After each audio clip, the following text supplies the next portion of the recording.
చేరుకుడి వచ్చిన మీ అందరికీ యేసుక్రీస్తు నామం పేరిట శుభాభినందనలు.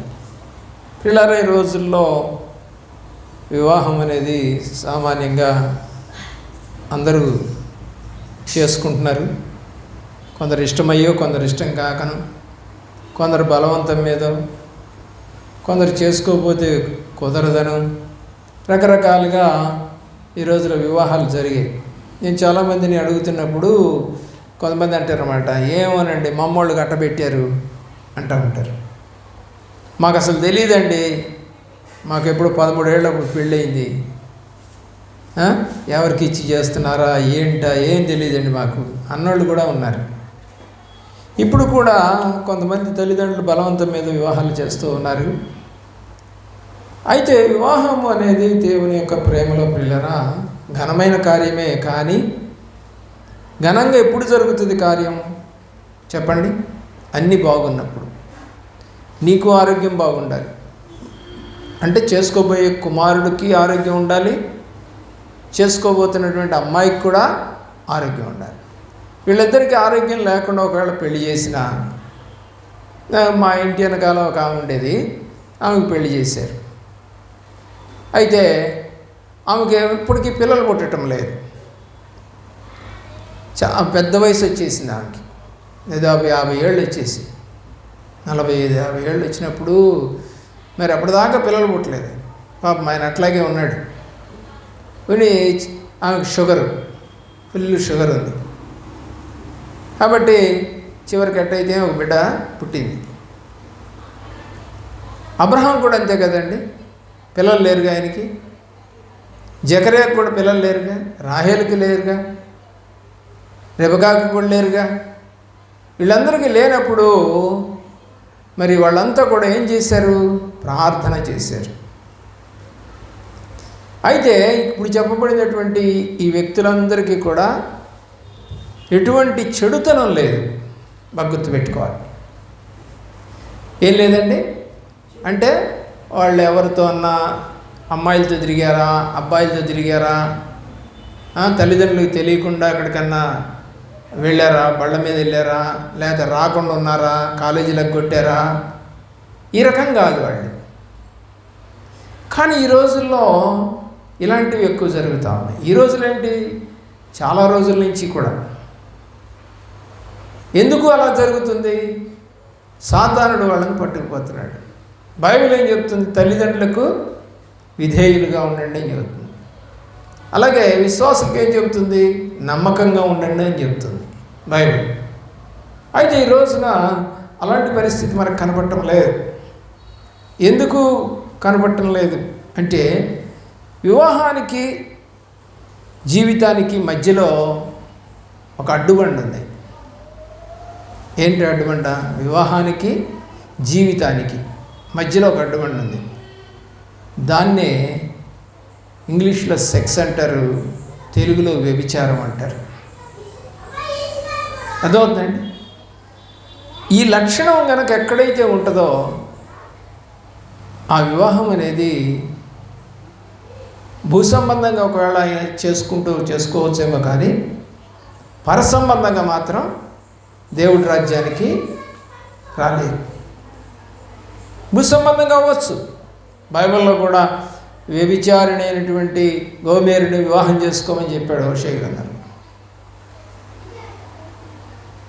అలాగే ఆనాడు ఐగుప్తులో ఉన్నటువంటి ఇశ్రాయేలీలు మరి ఐగుప్తులో ఉన్నటువంటి అమ్మాయిల్ని వివాహం చేసుకున్నారు, అన్ని జనులను వివాహం చేసుకున్నారు. ఆ తర్వాత కూడా చేసుకున్నారు. ప్రియులరా, మోహము అంటారు దాన్ని. మోహము అనేది ఎక్కడైతే ఉంటుందో జీవితం పాడైపోతుంది. అంటే దేవునికి ఇష్టంగా జీవించడం జరగదు. దేవుడి రాజ్యానికి వారసులం కాలేము. ప్రభు సన్నిధిలోనికి ముఖమెత్తుకొని ఉండలేము. చిన్న తప్పు చేసినా, పెద్ద తప్పు చేసినా ముఖం ఎత్తుకోవడం అనేది జరగదు. ఒకవేళ ఎత్తుకొని తిరుగుతున్నారంటే వాళ్ళకి ఏం లేదని అర్థం, సిగ్గు లేదు. వాళ్ళు లోకానికి భయపట్లా, తల్లిదండ్రులకు భయపట్లా, దేవుడికి భయపట్లా, పెద్దలకి భయపట్లా, సమాజానికి భయపట్లా, దేనికి భయపడకుండా చేసేటువంటి పాపమే వ్యభిచారం. దాన్ని బైబిల్లో గలతీ పత్రికలో ఏమన్నాడంటే చెప్పండి, శరీర కార్యాలు. చక్కగా నిద్రపోతాం. మరి బైబిల్ తెరవచ్చు కదా. నువ్వు తలకాయ మెల్లిగా ఇటు దించుతున్నావు, మేము చూస్తానే ఉన్నాం. దేవుని ప్రేమిస్తున్న ప్రియబిడ్డలారా, మనం దేవుడి సన్నిధికి వచ్చాం. ఎంత జాగ్రత్తగా, ఎంత భయంగా, పరిశుద్ధంగా, దేవునికి అనుకూలంగా నడవాలి. చూడండి, ఆదికాండము 2వ అధ్యాయము 21వ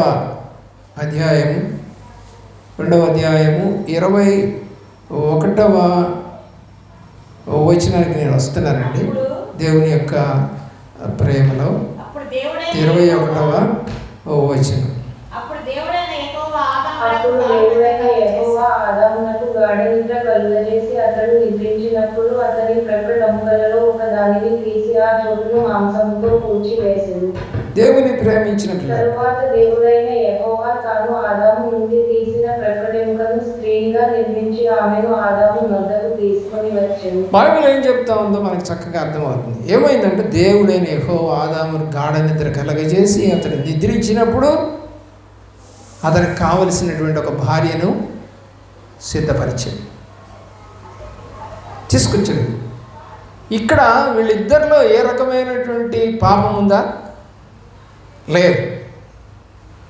ఆ అమ్మాయిని తీసుకొని ఇచ్చి నువ్వు చేసుకోరా అంటే చేసేసుకున్నాడు ఆదాము. ఎందుకు చేసుకోవాలి?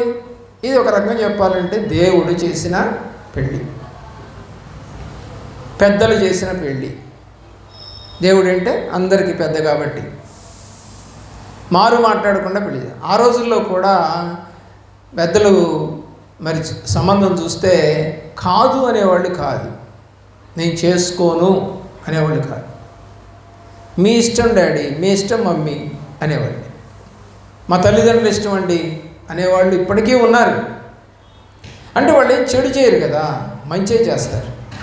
కాబట్టి అయితే మనము ఈ లోకంలో పడి చెడు నడత చేయకూడదు.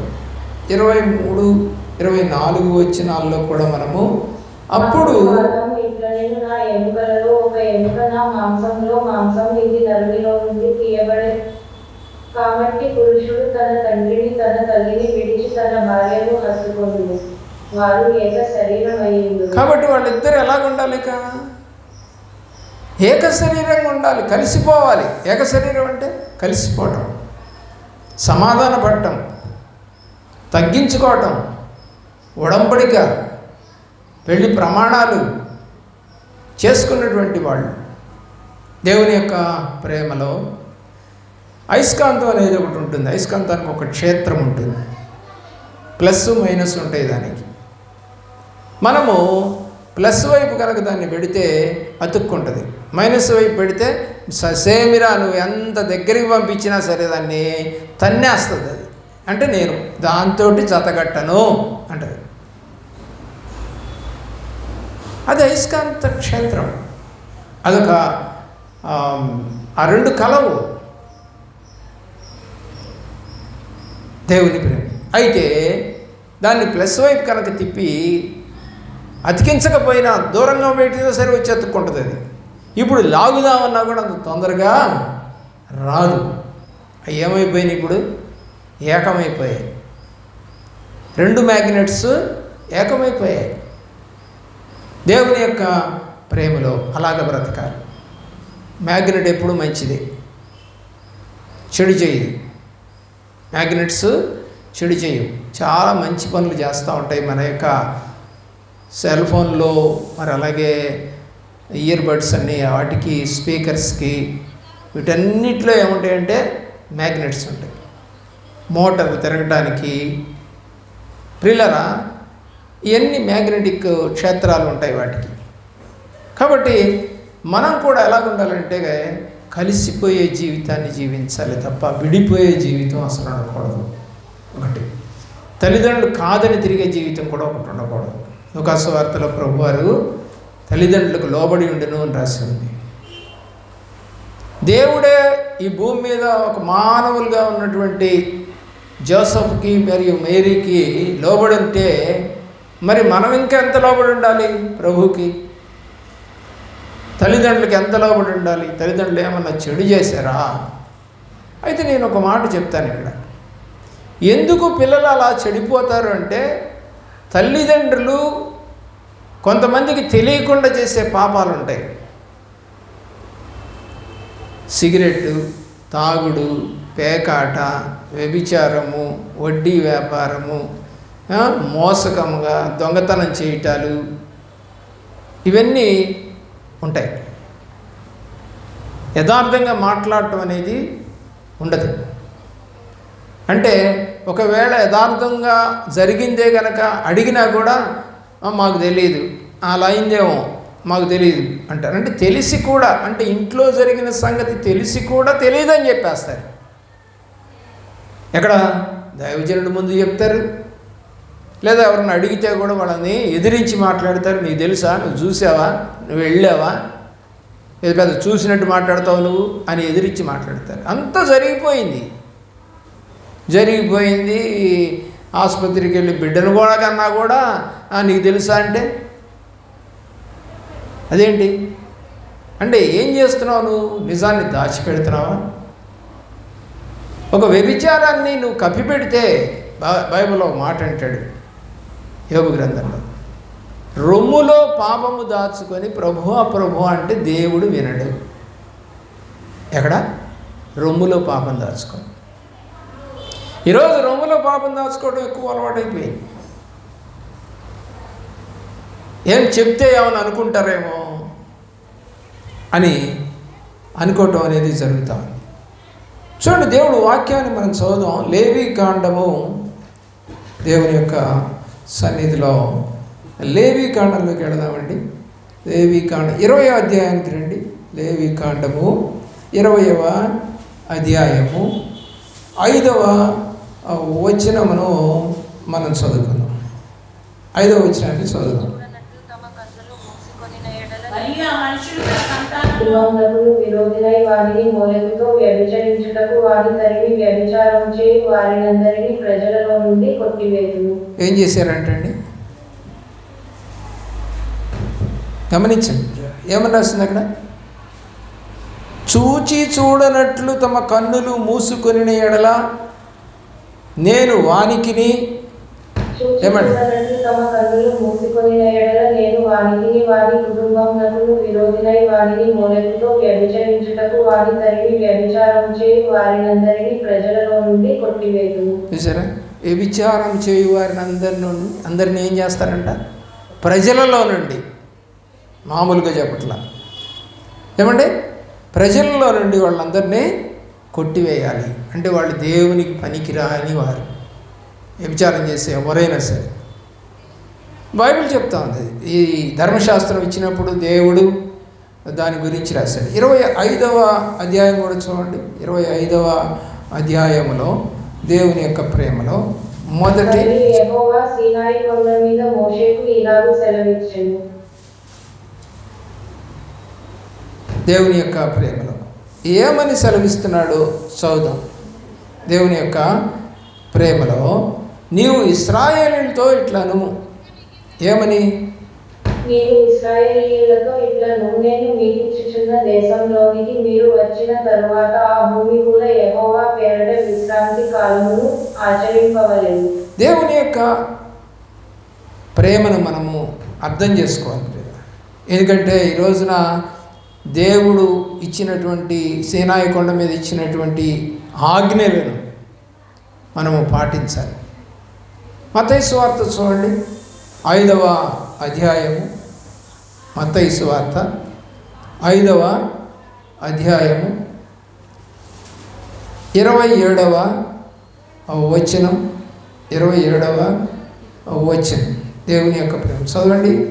5వ అధ్యాయము 27 మరియు వ్యభిచారము చేయవద్దని చెప్పబడిన మాట మీరు విన్నారు కదా. నేను మీతో చెప్పున్నదేమనగా, ఒక స్త్రీని మోహపు చూపుతో చూచు ప్రతివాడు అప్పుడే తన హృదయమందు ఆమెతో వ్యభిచారం చేసిన వాడగును. కాబట్టి ఇప్పుడు ఎలా చూస్తే అండి, ఈ అమ్మాయి భలేగుందిరా, ఈ అమ్మాయి నా భార్య అయితే బాగుండరా, ఈ అమ్మాయి నా లవర్ అయితే బాగుండరా, నన్ను ప్రేమిస్తే బాగుండరా అని ఒక్కవేళ నీ హృదయంలో నువ్వు అనుకుంటే, అంటే తల్లిదండ్రులను కాదని, దేవుణ్ణి కాదని. పిల్లలు ఈ రోజున ఆలోచించేయండి. ఏమండి ఆ తల్లిదండ్రులు చేసిన పెళ్ళిళ్ళు ఏమన్నా నిలబడుతున్నాయా అని కూడా అంటారు కొంతమంది.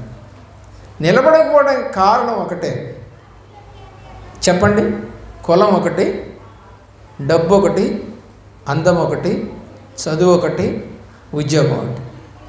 ఈ 5 ఏం చేస్తాయంటే వాళ్ళని సక్రమంగా సంసారం చేయనీయకుండా చేస్తాయి. పక్కన వాళ్ళ మాటలు ఉంటాయి చూసారా, రకరకాలుగా మాట్లాడి ఏం తెచ్చిందని నీ కోడలు అని అంటారు. చక్కగా వాళ్ళిద్దరు తయారై బండి మీద పోతూ ఉంటే ఈ పక్కన ఆమెకి ఏం పని అండి, ఏం చేస్తుందండి చెప్పండి? దేవుని ప్రేమిస్తున్న ప్రేమిళ్ళరా ఎక్కేస్తూ ఉంటారు, కోపం పెరుగుతూ ఉంటుంది. ఏం తెచ్చింది నీ కోడలు,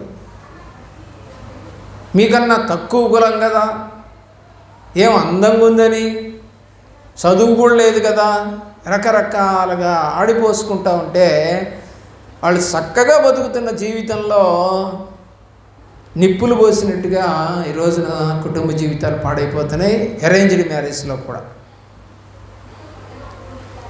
ఇక లవ్ మ్యారేజ్ అంటారా, అసలు ఎందుకు చేసుకున్నావు అనే పరిస్థితి వస్తూ ఉంది కొన్ని కుటుంబాల్లో. వీడు లవ్ చేసినప్పుడు బాగానే ఉన్నాడు, కానీ ఇప్పుడు ఇట్లా తయారైపోయాడు. తెలియక చేసుకున్నావా, తెలిసి చేసుకున్నావా? 1 సంవత్సరమా, 2 సంవత్సరాలా, 2 నెలల్లోనా పెళ్లి చేసుకున్నావు? ఆ అబ్బాయి ఏం చేస్తాడు, ఎలాగ నడుస్తాడు అనేది తెలుసుకోలేదా? కాబట్టి కొన్ని విషయాలు ఎలాగుంటాయంటే అరేంజ్డ్ మ్యారేజ్ అయినా కొన్ని ఫెయిల్ అవుతున్నాయి, విడాకుల దాకా వెళ్తున్నాయి, కొట్టుకుంటున్నారు, తిట్టుకుంటున్నారు, కోర్టులకు వెళ్తున్నారు, విడిపోతున్నారు. సెకండ్ మ్యారేజ్ అనేసరికి కొంచెం కష్టమైపోతూ ఉంది, వయసు పెరిగిపోతూ ఉంది, ముఖం చూపించుకోలేకపోతున్నారు. మరి లవ్ మ్యారేజ్ అయినా కూడా అలాగే మరి పారిపోయి పెళ్లి చేసుకుంటున్నారు, పిల్లల్ని కనేస్తూ ఉన్నారు, చివరికి ఇలాగా జరిగింది ఏంటని ఏడుస్తూ ఉన్నారు. అందులోనూ ఉంది, ఇందులోనూ ఉంది. అదేమో పెద్దలు చేసిన తప్పే కావచ్చు, ఇదేమో పిల్లలు చేసిన తప్పు. అయితే బైబిల్లో దేవుడు అలాగా అవకాశం ఇవ్వలేదు. అసలు ఆయనే తీసుకొచ్చి ఆ అమ్మాయిని పెళ్లి చేశాడు. కాబట్టి దేవుడు జతపని వారిని మనకు సిద్ధపరుస్తూ ఉన్నాడు. అయితే నువ్వు పెళ్ళిగాక ముందు ఇలాంటి తప్పుడు వేషాలు వేయకూడదు. ఏ చూపంట? మోహపు చూపుతో చూడనే కూడదు. నిర్గమాకాండము 20వ అధ్యాయము 14వ వచనం. నిర్గమాకాండము 20వ అధ్యాయము 14వ ఏం చెప్తున్నాడండి అక్కడ? చక్కని మాట. 10 ఆజ్ఞలలో ఒక ఆజ్ఞ వ్యభిచరించకూడదు. తర్వాత చదవండి 16వ వచనం. అబద్ధ సాక్ష్యం చెప్పకూడదు. చూసారా? ఎవరిని? భార్యని. ఏంటండి పొరుగువారి భార్యని ఆశించడం? ఇందాక మనం చదివాను చూసారా? ఏం చూపులయ్యి? మోహపు చూపులు. పక్కా పెళ్ళైపోయిన వేరే ఒక భార్యను నువ్వు చూసి అనుకుంటే దాన్ని మోహపు చూపున్నాడు. అందుకనే ధర్మశాస్త్రంలో ముందుగానే ఏం రాశాడండి? నీ పొరుగువాని భార్యనైనను, అతని దాసునైనను, అతని దాసినైనను, దాని ఎద్దునైనను, అతని గాడిదనైనను, నీ పొరుగువానిది ఏదైనా సరే ఆశింపకూడదు. ఆశిస్తే దేవుడి యొక్క కోపము వారి మీద ఉంటుంది. వారు ఆజ్ఞను మీరారు కాబట్టి దేవుడు వారి మీదకి కోపాన్ని తెస్తాడు. దేవుడుతో మాట్లాడటం ఎప్పుడైతే ఆగిపోయిందో, అంటే ప్రార్థన వాక్యం చదవడం ఎప్పుడైతే ఆగిపోయిందో, వాళ్ళని ఏమంటారంటే బైబిల్లో చచ్చిన వారితో సమానం. 19వ వచనం. నీవు మాతో మాట్లాడము, నీవు మాతో మాట్లాడు, మేము విందుము. దేవుడు మాతో మాట్లాడిన ఎడల మేము చనిపోదు. ఏమవుతుందండి? దేవుడు మాట్లాడితే చనిపోతాం మేము. నువ్వు మాట్లాడు మోషే. భయం వేస్తూ ఉంది వాళ్ళకి. పెద్ద ఆయన వస్తాడంటే అమ్మో వద్దండి, పెద్ద ఆయన వద్దండి, మీరే చెప్పండి ఏదైనా అనేవాళ్ళు ఎంతోమంది ఉంటారు. దేవుని ప్రేమిస్తున్న ప్రియబిడ్డలారా, వాక్యము లేవి కాండము 20వ అధ్యాయము 10వ వచనము మరియు 13వ వచనాన్ని చూద్దామండి. 10వ వచనము మరియు 13వ వచనం. వ్యభిచరించిన వారికి అనగా తన పొరుగు వారి భార్యతో వ్యభిచరించిన వారికి ఆ వ్యభిచారానికి మరణశిక్ష విధింపవలెను. చంపేయాలి. బైబిల్ లెక్క ప్రకారము వ్యభిచారం చేస్తే చంపేయాలి. పిల్లలు ఆలోచించేయండి. 21వ అధ్యాయం 7వ వచనం చూడండి. వారు జారస్త్రీనే కానీ భ్రష్టురాలనే కానీ పెళ్లి చేసుకోకూడదు. ఎవరిని చేసుకోకూడదండి? జారస్త్రీ. తిరిగిన అమ్మాయిని ఎవరు కూడా పెళ్లి చేసుకోకూడదు. అంటే వేరే వాళ్ళతో పెళ్లి కాకుండా ఎవరితో తిరిగితే ఆ అమ్మాయిని ఎవరు చేసుకోకూడదట అని బైబిల్ చెప్తా ఉంది. 13వ వచనం చూడండి. 13, 14 వచనం. పెళ్లి చేసుకోవలెను. విధవరాలైనను విడనాడబడిన దానినైనను భ్రష్టురాలైనను అనగా జారస్త్రీనైనను అట్టి వాణ్ణి పెళ్లి చేసుకోనక తన ప్రజల్లోని కన్యకనే పెళ్లి చేసుకోవలెను. ఎవరిని చేసుకోవాలంట? కన్యకనే పెళ్లి చేసుకోవాలి. అంటే ఎవరితో సంబంధం లేదు. దేవుడు బలిని కూడా ఎలా తీసుకుంటాడని రాసింది బైబిల్లో? నిర్దోషమైన గొర్రెపిల్ల. యేసు ప్రభు వారు పెళ్లి చేసుకోవాలి. స్త్రీ సంభోగం లేదు ఆయనకి. ఆయన సత్పురుషుడు, నిర్దోషమైనటువంటి వాడు. దేవునికి అర్పించబడిన వారంతా కూడా నిర్దోషంగా ఉండాలి. భూమి మీద మేము హిందువుగా ఉన్న రోజుల్లో చెప్తాము, దేవుని పాత్రలు అనేవి సపరేట్గా ఉంటాయి. పళ్ళెము, కలశము, ఒక గ్లాసు, అలాగే ఆ యొక్క గంట, ఇవన్నీ ఉంటాయి. చెంబులు ఇవన్నీ ఉంటాయి. సపరేట్గా ఒక 7-8 ఐటమ్స్ ఉంటాయి. ఈ 7-8 ఐటమ్స్ ఎవరు పడితే వాళ్ళు కడగడానికి లేదు. చూసారా? బహిష్టైన వాళ్ళు కడగడానికి లేదు ప్రియులారా. మరి అలాగే అబద్ధం ఆడుతూ, మోసం చేస్తూ, దౌర్జన్యం చేస్తూ, తాగుబోతులైన వాళ్ళు, అలాంటి వాళ్ళు కడగడానికి లేదు, ముట్టుకోకూడదు. అవి ఒక ప్రత్యేకత ప్రియులారా. ఆ ప్రత్యేకత, అవన్నీ పరిశుద్ధంగా దేనికి పడితే దానికి వాడకుండా దేవునికి మాత్రమే వాడే వస్తువులు. అయితే మన దేహము దేవుడు మనకి అపవిత్రం చేసుకోమని ఇవ్వలేదు. మీరు పవిత్రులుగా, నేను పరిశుద్ధులను మీరు పరిశుద్ధులై ఉండమని కోరుతా ఉన్నాడు. ఆయన చెప్పేదేమో పరిశుద్ధంగా ఉండని కోరుతాం. మనం ఏం చేస్తున్నాం? దాన్ని అపరిశుద్ధంగా చేసుకుంటున్నాం. దేన్ని? నోరుని, కళ్ళని, చెవులను, కాళ్ళను, చేతులను, తలంపులను, దేహమును, వీటన్నిటిని మనం అపవిత్రం చేసుకుంటున్నాం. ఎక్కడ వాటిని వాడాలో అక్కడ వాడకుండా, వాడబడకుండా ఉండే చోటకి వెళుతూ అవి పాడు చేస్తూ ఉన్నాయి నీ యొక్క హృదయాన్ని, నీ మనసు. కాబట్టి యవన పిల్లలు చాలా జాగ్రత్తగా ఉండాలి. బైబిల్ ప్రకారం తమ ఇష్టారాజ్యంగా చేసుకుంటే చాలా నష్టపోతారనేది బైబిల్లో సత్యం పిల్లారా. నిర్గమాకాండంలో 20వ అధ్యాయంలో 17వ వచనము కూడా మనం ఒకసారి చదువుదాం.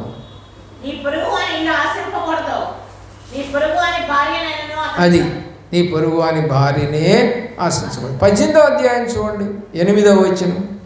18వ అధ్యాయం 8వ వచనం.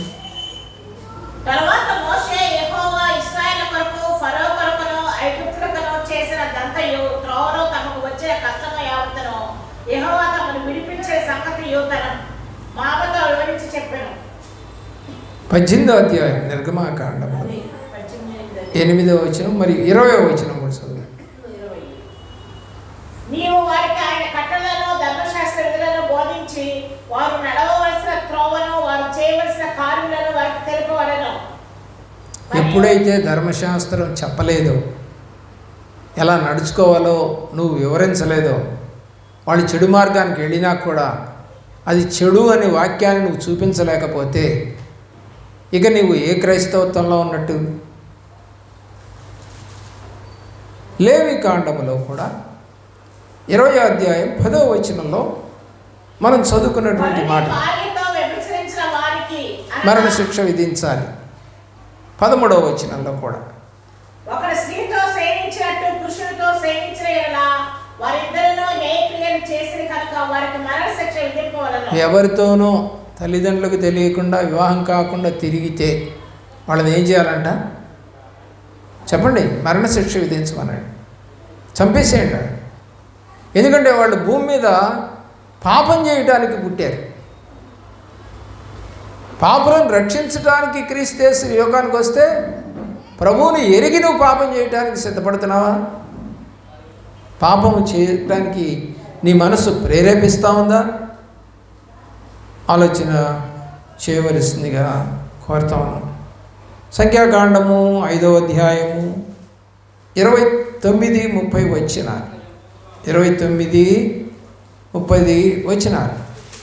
సంఖ్యాకాండము 5వ అధ్యాయం. రోషము విషయమైన విధి ఇదే: ఏ స్త్రీ అయినను తన భర్త ఆధీనంలో ఉన్నప్పుడు త్రోవ తప్పి అపవిత్రపడిన ఎడలనేమి, లేక వారికి రోషము పుట్టి తన భార్య మీద కోపపడిన ఎడలనేమి, వాడు యెహోవా సన్నిధిలో ఆ స్త్రీని నిలవబెట్టినప్పుడు యాజకుడు ఆమె ఎడల సమస్తమును విధి చొప్పున చేయవలెను. దేవుని ప్రేమ 30వ వచనంలో కూడా ఆ మాట మనకు కనపడుతూ ఉంది. అప్పుడు ఆ పురుషుడు నిర్దోషిగాను ఆ స్త్రీ తాను చేసిన దోషమును భరింపవలెను. తప్పనిసరిగా పాపం చేసిన వాళ్ళు భరించాల్సింది. కొంతమంది అనుకుంటారు, మేము యవ్వన దశలో ఉన్నాం కదా, మాకేం కాదు, మేము బాగానే ఉన్నాం. నేను ఈ సంఘం కట్టిన దగ్గర నుంచి చెప్తానే ఉన్నాను యవ్వన దశలో ఉన్నటువంటి వాళ్ళందరికీ, మీరు సరిగా కనుక ప్రవర్తించకపోతే మీ పిల్లలకి దాని మీద మీ యొక్క భారం వాళ్ళ మీద పడుతుంది. అప్పుడు ఏం జరుగుతుందంటే దావీదు ఏడ్చినట్టుగా, అయ్యో అబ్షాలోమా అబ్షాలోమా అని చెప్పేసి ఏడ్చినట్టుగా ఏడవలసి వస్తుంది. ఎందుకంటే ఆ యవ్వన కాలంలో ఎలాంటి గంతులేస్తున్నామో, ఎలాంటి క్రియలు చేస్తున్నామో అర్థం కాకుండా తిరుగుతారు. అదొక గర్వం, ఆ యవ్వన బలానికి ఉన్నటువంటి ఒక గర్వం, ప్రభువుకు లోబడని గర్వం, ప్రేమించని గర్వం, అతిశయించే గర్వం, ప్రభువుకి రావలసిన ఘనత రానికుండా తిరిగిన గర్వాలన్నీ కూడా ఇప్పుడు అప్పజెప్పాల్సి ఉంటుంది. వాళ్ళు ఒక వయసుకు వచ్చిన దాకా నువ్వు వాళ్ళని నడిపించడం చేతగానప్పుడు, చెప్పనప్పుడు వాళ్ళు ఏ మార్గంలో పోతారు? నా కుమారుడా, నీ హృదయము నాకిమ్ము, నా మాటలు నీకు ఇంపుగా ఉండని. హృదయం ఇస్తే కదా మాటలు బాగుండేది. ఆలోచించి హృదయం ఇవ్వనంత వరకు వారి మాటలేమి దేవునికి. ఆ కీర్తన గ్రంథము 128వ కీర్తన 3వ చరణం. ఎలా ఉండాలి భార్యలు? ఫలించేవాళ్ళు ఉండాలి. అంతేగాని నశించిపోయేవాళ్ళలాగా, లేకపోతే కృంగిపోయేవాళ్ళలాగా, లేకపోతే చేతగాని వాళ్ళలాగా ఉండకూడదు. ఎలా ఉండాలంట? ఫలించేవాళ్ళు. ఫలించడం అంటే మంచి మంచి పనులు జరుగుతూ ఉంటాయి ఇళ్లలో. చెట్టు ఫలించాలి. చెట్టు ఫలించాలంటే మొట్టమొదట ఏం కావాలి చెప్పండి? దానికి పూత రావాలి. ఏం రావాలండి? పూత రావాలి. పూత ఏం కావాలండి? కాయ అవ్వాలి. కాయ అవ్వాలండి పండాలి. దాని లెక్కది. అవన్నీ కనుక జరగకపోతే ఆ చెట్టుని ఏమంటామంటే మగ చెట్టు అంటారు. మగ చెట్టు కాయలు కాయదు, తెలుసుకోండి. చెట్టు అది కూడా, కానీ కాయలు కాయదు. పోనీ దానివల్ల ఆ చెట్టుని తీసుకెళ్ళి ఇంకో చోట నాటితే, ఏది కాయలు కాసి చెట్టు దగ్గర నాటితే ఏమైనా భార్యాభర్తలు అవుతాయా? కొంతమందికి ఇదొక పిచ్చి ఆలోచన చేయవలసిందిగా కోరుతాం. దేవుని యొక్క ప్రేమలో ఎలాంటి దుస్థితికి వెళ్ళిపోతున్నామో మనము అర్థమవుతుంది. సామెతల గ్రంథము 5వ అధ్యాయము 18, 19 వచనాలు.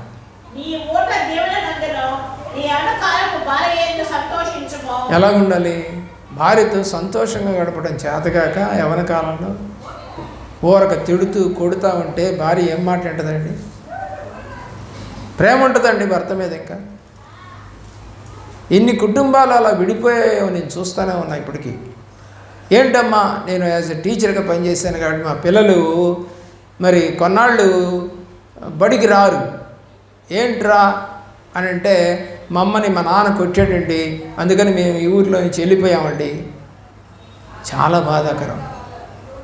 ఆ చిన్నపిల్లల మనసుల్లో చదువు పాడైపోతూ ఉంది. అక్కడికి వెళ్తున్నారు, ఏ స్కూల్లో చేరడానికి లేదు, వాళ్ళు ఒక 2 నెలలు పాడైపోతూ ఉంది వాళ్ళ లైఫ్. మళ్ళా వస్తారు ఇప్పుడు. మన సంఘంలో కూడా అలా ఒక ఆమెని అలా చేసినప్పుడు ఆమె ఇక్కడ కొన్నాళ్ళు ఉంది. మళ్ళీ వచ్చినప్పుడల్లా భర్త కొట్టేవాడు. కానీ చివరికి ఇప్పుడు భార్య భర్త దగ్గరికి వెళ్ళింది. చూడండి, ఇలాంటి పరిస్థితులు చాలా చోట్ల చూస్తున్నాం. పెద్ద పెద్ద కుటుంబాల్లో కూడా ఇలాంటివి జరిగి ఆస్తుల దగ్గర తగాదా, లేదా అత్తగారు పెత్తనం అని, లేదా కోడలు సరిగా మాట్లాడలేదని ఎన్నో ఎన్నో జరుగుతూ ఉన్నాయి. పిల్లరా, దేవుని యొక్క ప్రేమలో 6వ అధ్యాయం కూడా చూడండి, 29వ వచనం. 6:29. వేరే వారిని కూడాలనుకొని ఆశపడుతున్న వాళ్ళు ఎవరైనా అనుకుంటే నాశనం అయిపోతారని చెప్తాను. తప్పించుకోడు వాడు. ఆలోచించేయండి. 32వ వచనం కూడా చూడండి. ఎవరంటే వాడు? బుద్ధి లేనివాడు. కాబట్టి జాగ్రత్త అనేది బుద్ధి లేనటువంటి వాళ్ళు చేసే పని. దేవుడికి ఇష్టమైనటువంటి వాళ్ళు కాదు. 19వ అధ్యాయము 14వ వచనం కూడా చదవండి. 19వ అధ్యాయము 14వ వచనం.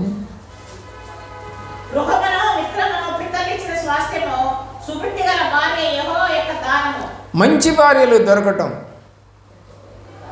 దేవుడి యొక్క దానం. మీ అమ్మా నాన్నలు చూడటం, పెద్దలు చూడటం, మామయ్యలు చూడటం, తాతయ్యలు చూడటం కాదు, దేవుడు చూడాలి. ఆదాముకి ఎవరు చూశారండి? దేవుడే చూసి పెళ్లి చేశాడు. అయినా కూడా ఆమె చెడిపోయింది. ఇక పెద్దలమైనటువంటి వాళ్ళు చూసినంత మాత్రాన సంసారాలు సుఖంగా ఉంటాయంటే ఉండాలనే కోరుకొని పెళ్లి చేస్తాం.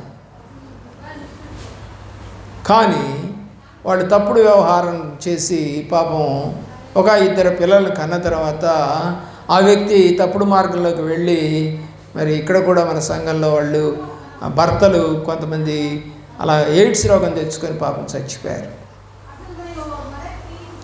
పిల్లల్ని కన్న తర్వాత వాళ్ళు అలాగా మరి వేరే చోటకి వెళ్ళి పాపం చేసి భార్యలకు కూడా ఆ యొక్క రోగాన్ని అంటించి మరి పాపం ఎంత బాధలో వాళ్ళు ఉన్నారో ఇప్పుడు మనకు తెలుసు.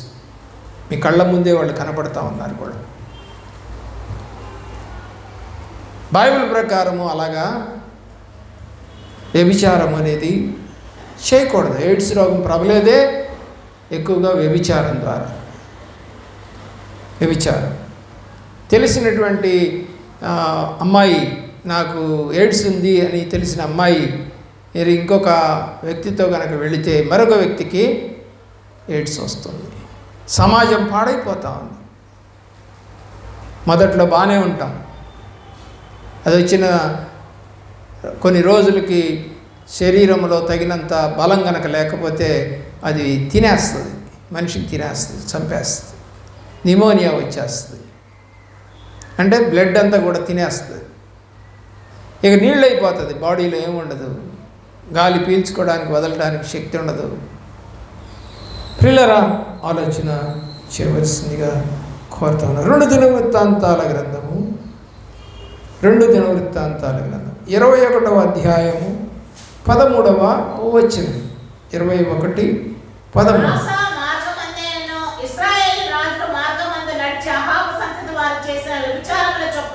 ఏం చేశారంట అహాబు సంతతి వారు? అసలు ఎవరిని చేసుకున్నాడు? దయ్యాన్ని చేసుకున్నాడు, యెజబెలు సాతాన్ని చేసుకున్నాడు. మరి ఆ కుటుంబం ఇప్పుడు ఏముంటుంది చెప్పండి? ఎక్కువగా పిల్లలు పాడైపోవడం కారణం తండ్రా తల్లే చెప్పండి? తల్లే. తల్లి ఎప్పుడైతే సక్రమంగా నడవదో, ఎందుకంటే భర్త ఉండడండి, పనికి వెళ్తాడు, అన్నం వండినా అన్నం పెట్టినా గుడ్డ ఉతికినా వాడు తాగొచ్చాడా లేదా, పేకాడాడు వచ్చాడా లేదా, అమ్మాయిలతో తిరుగుతున్నాడా లేదా, అన్నీ కనిపెట్టగలిగింది ఎవరండి? తల్లే. తల్లి తిక్కలదైతే చెప్పలేం కానీ. కాబట్టి బైబిల్లో తల్లి ప్రేమ కన్నా తండ్రి ప్రేమ కన్నా ఉన్నతమైన ప్రేమ నాది అని ప్రభువారు మాట్లాడుతూ వచ్చారు. కాబట్టి ఒక తల్లిగా మరి నీ ప్రార్థన ఎంత ఉంది, నీ యథార్థత ఎంత ఉంది, నీ నడకలో ఎంత స్వచ్ఛత ఉంది, నీ మాటలో ఎంత స్వచ్ఛత ఉంది. తప్పు చేస్తే గద్దించడం వేరేండి, దాన్ని తప్పు పట్టకూడదు మనం. లేకపోతే ఇంకా తప్పు చేస్తూ ఉంటారు. అర్థమవుతుందా? పిల్లల్ని మరి కరెంటు ప్లగ్గుల్లో వాళ్ళకి తెలియదు. ఎందుకంటే ఈ అపార్ట్మెంట్లో కొత్తగా ఇప్పుడు ఏంటంటే ఇదివరకు పైకి ఉండేవి కదా స్విచ్లన్నీ, కింద పెట్టుకుంటున్నారు, బెడ్ దగ్గర కింద. లేచి అయ్యగారు మంచం మీద నుంచి లేచి కాలుతో స్విచ్ వేయటం ఆపుకోవటం అన్నీ కింద. ఆ పిల్లలకి ఏం తెలుసు? దాంట్లో 2 ఏళ్ళు పెట్టేసి స్విచ్ వేస్తే షాక్ కొడతాం. ప్రియులారా, ఆలోచించండి. తప్పిదము పిల్లలు ఎక్కడ తిరుగుతారు? కింద తిరుగుతారు ఎక్కువ. పైనుంటే పట్టుకోలేరు కదా. ఆ వయసు వచ్చేసరికి వాడికి అర్థమైపోద్ది స్విచ్ అంటే. కానీ కింద ఇప్పుడు స్విచ్లు పెట్టకూడదు, జాగ్రత్తగా ఉండాలి. కరెంట్ షాక్లు కొట్టే అవకాశాలు చాలా ఉంటాయి. అహాబు కుటుంబం అంతా కూడా ఏం చేస్తుందంట? వ్యభిచారం చేస్తాం, పాపము. ఎందుకంటే వాళ్ళ తల్లి మంచిది కాదు తల్లి. దేవుడు వాక్యము సెలవిస్తూ ఉన్నటువంటి మాటలు మనం చదువుతూ ఉన్నాం ప్రియులారా. ఇర్మియా గ్రంథంలో, ఇర్మియా గ్రంథములో దేవుని యొక్క ప్రేమలో 3వ అధ్యాయం మొదటి వచనం, 3వ అధ్యాయం మొదటి వచనం, 3వ వచనం కూడా. మరియు ఒకడు తన భార్యను పరిత్యజించక ఆమె అతని ఎదుట నుండి తొలగిపోయి వేరొకని పురుషునిదైన తరువాత అతను ఆమె ఎదుటకు తిరిగి చేరునా అలాగు జరుగు దేశము బహుగా అపవిత్రమగును కదా. అయినను నీవు అనేకులైన విటకాండ్రతో విచారణ చేసినను నా ఎద్దకు తిరిగి రమ్మని యెహోవా సెలవిచ్చుచున్నాడు. పాపం చేశావు, ఇప్పటికైనా తిరిగి నా వద్దకు రమ్మని అడుగుతాను. దేవుని ప్రేమించిన పిల్లరా, ఒకసారి ఆలోచించేయండి. వివాహము మంచిదే, కానీ నువ్వు పాపం చేయకుండా వివాహం చేసుకుంటే మంచిది. తప్పుడు మార్గంలో తిరిగితే తర్వాత ఏమవుతుందంటే దొంగతనంగా వివాహం చేసుకున్నా అది కొన్నాళ్ళకి విడిపోతుంది. మోసంతో ఎప్పుడు కూడా దేవుణ్ణి అపవిత్రపరిచేటువంటి పనులు చేయకూడదు. అలాంటి స్థితి నీకు ఎవరికి కూడా రాకుండా ఉండి కాపాడును గాక. మోకరించండి.